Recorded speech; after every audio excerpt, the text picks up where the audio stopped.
The symptoms that I experienced were profound muscular fatigue and pain, exhaustion, so I would have to nap during the day.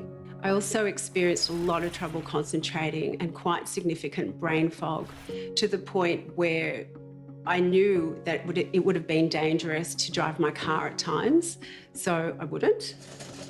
I recall being very teary and not necessarily being able to control the tears. Sleep was difficult. It was difficult to get to sleep, and also waking up at bizarre times in the night. And then on occasion, I'd also experience full-blown panic attacks in the night times, and hot sweats, wet, and feel completely wet through as well. Certainly, I feel it was affecting my relationships. I didn't have the same amount of patience with my children, especially. My inability to concentrate very well was definitely affecting my performance at work. I thought that it was because it was due to stress. I actually found myself at a rheumatologist because I was having quite severe muscular pain, and I went to her thinking that I'd had some other condition, and she said to me, "Karen, have you ever Googled the symptoms of menopause?" And I just said to her, "No." And it was actually her who suggested that I go and see Dr. Khan. The majority of the time, the menopause is used as an umbrella term to talk about the perimenopause and the postmenopause. And this is a time in a woman's life when the ovaries are not producing enough eggs, which means they're not going to be producing enough hormones. And it can last from 7 to 10 years. So it starts with the perimenopause, which starts 5 to 10 years before the menopause.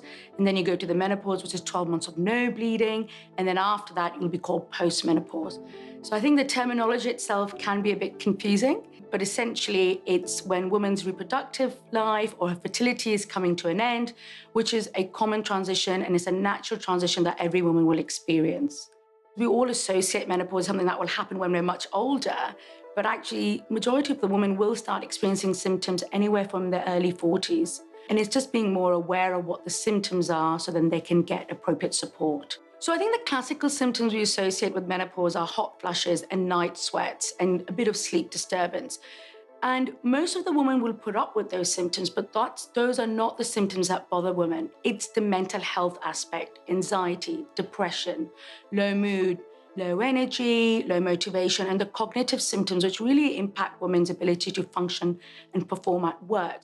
Menopausal women, and broadly speaking, women between 45 to 55 are the fastest growing demographic in the workplace. So menopause is everyone's business. But the short-term goal is quality of life. How are you functioning? Are you functioning to your best ability at work? Are you functioning as a mother, as a partner, as a colleague? If a woman feels that she's not being her best self emotionally, physically, psychologically, then she needs help. Estrogen is not just there as a reproductive hormone. It has a very important role in our brain health, our heart health, our bone health, and our gut health. I mean, there's receptors for these hormones all over the body. So when they decline at menopause, there are far more consequences in our long-term health and short-term health than just our period stopping. HRT or MHT, which is menopause hormone therapy or hormone replacement therapy, essentially means missing the hormones that are declining or missing. And they tend to be estrogen, progesterone, and testosterone. I think menopause is a great time where you can actually step back and see what can I do in my nutrition, in my exercise, in my sleep, that will make this transition really smooth, but also will make you more empowered to live a more joyful and happier life going forward. I have more energy now. I am sleeping a lot better. I'm feeling happier in myself. I'm feeling more positive. I'm not tearing up throughout the day. I feel like I'm being a better mother than I used to be. I would say most definitely it has been life-changing, to the point where I feel I have a second lease on life now.